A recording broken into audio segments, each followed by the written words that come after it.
Dear students है class 9th में हिंदी के श्रेष्ठ कवि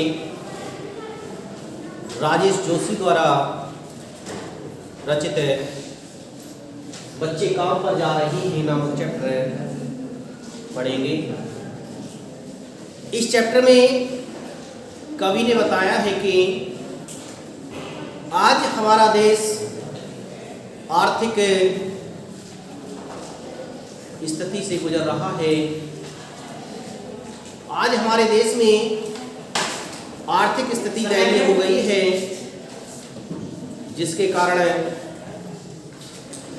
जिन बच्चों के लिए पढ़ाई करनी चाहिए, जिन बच्चों की खेलने की उम्र होती है, उन बच्चों के लिए काम पर भेजा जा रहा है। वह काम में लगे हुए हैं।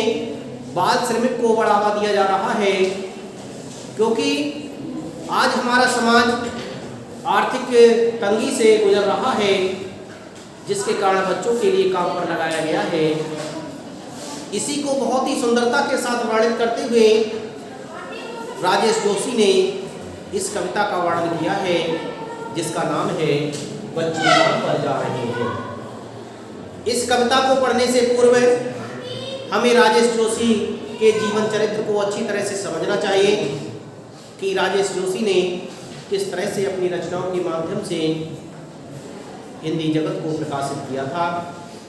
राजेश जोशी का जन्म सन 1946 ईस्वी में मध्य प्रदेश के नरसिंहगढ़ जिले में हुआ था। राजेश जोशी का जन्म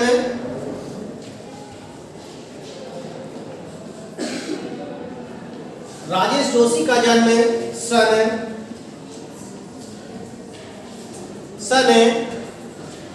1946 ईस्वी में 1946 ईस्वी में हुआ था और स्थान था मध्य प्रदेश के नरसिंहगढ़ जिला। स्थान था मध्य प्रदेश का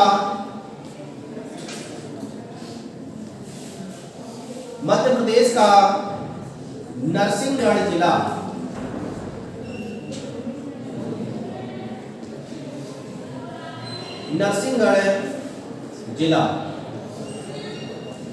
इस तरह से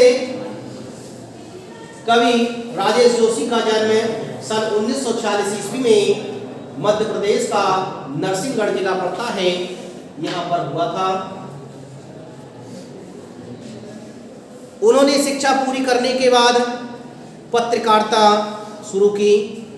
इन्होंने शिक्षा को प्राप्त किया और शिक्षा को प्राप्त करने के बाद पत्रों को लिखना प्रारंभ कर दिया था, पत्रिकाएं लिखना प्रारंभ कर दिया था। कुछ सालों तक इन्होंने अध्यापन कार्य भी किया था। राजेश जोशी ने कविताओं के अलावा कहानियाँ, नाटक, लेख और टिप्पणियाँ भी लिखी थीं। राजेश जोशी ने केवल कविताएं ही नहीं लिखी थीं, बल्कि उन्होंने कहानियाँ, नाटक, लेख तथा टिप्पणियाँ भी लिखी थीं, जिनके माध्यम से उन्होंने हिंदी जगत में एक नया स्थान प्राप्त किया था। कुछ लघु फिल्मों के लिए पटकथा लेखन का कार्य भी किया था। लघु फिल्मों के लिए इन्होंने पटकथा के रूप में भी कार्य किया था।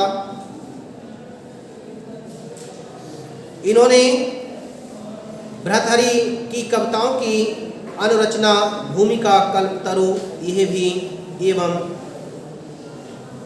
मायाकोवस्की की कविता का अनुवाद पतलून पहना बादल नाम से किया है।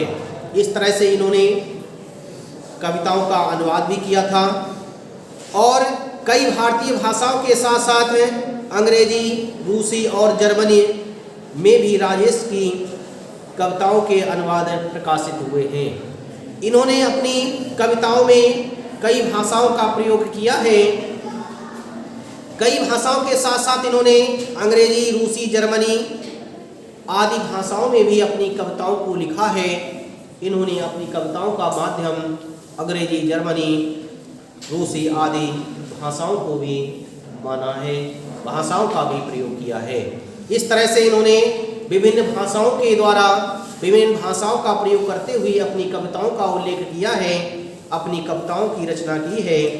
राजेश जोशी के प्रमुख काव्य ग्रंथ हैं एक दिन बोलेंगे पेड़। इन्होंने जो प्रमुख काव्य ग्रंथ लिखे हैं, प्रमुख काव्य ग्रंथ,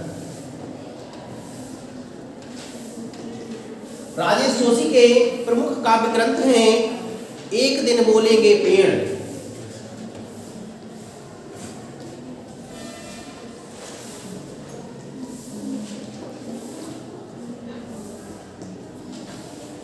एक दिन बोलेंगे पेड़, एक दिन बोलेंगे पेड़, मिट्टी का चेहरा,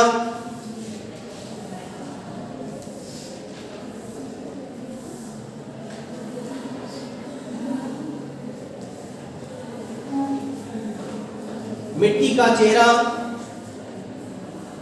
नेपथ्य में हंसी, नेपथ्य कहते हैं पर्दे के लिए, नेपथ्य में हंसी, नेपथ्य में हंसी, नेपथ्य कहा जाता है पर्दे के लिए, और दो पंक्तियों के बीच, दो पंक्तियों के बीच। इस तरह से ये प्रमुख इनके ग्रंथ हैं। इन्होंने विभिन्न प्रकार के ग्रंथों का उल्लेख किया है, जिसमें प्रमुख ग्रंथ हैं एक दिन बोलेंगे पेड़, मिट्टी का चेहरा, नेपथ्य में हंसी, दो पंक्तियों के बीच। ये इन्होंने प्रमुख ग्रंथ लिखे हैं, जिनके माध्यम से इन्होंने हिंदी जगत में एक अपना नया स्थान बनाया है। प्रमुख कवियों में इनकी गिनती की जाती है। इन्हें विभिन्न प्रकार के पुरस्कार भी प्राप्त हुए थे। उन्हें माखनलाल चतुर्वेदी पुरस्कार, मध्य प्रदेश शासन का शिखर सम्मान और साहित्य अकादमी पुरस्कार से भी सम्मानित किया गया है। इन्हें विभिन्न प्रकार के पुरस्कार देकर के सम्मानित किया गया है, जिसमें माखनलाल चतुर्वेदी पुरस्कार है, मध्य प्रदेश शासन का शिखर सम्मान दिया गया था और साहित्य अकादमी पुरस्कार से इनके लिए सम्मानित किया गया था।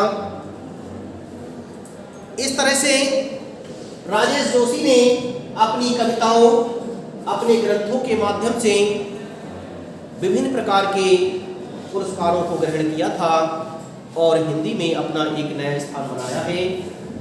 राजेश जोशी की कविताएं गहरे सामाजिक अभिप्राय वाली होती हैं। इनकी कविताएं गहरे सामाजिक अभिप्राय वाली दिखाई देती हैं।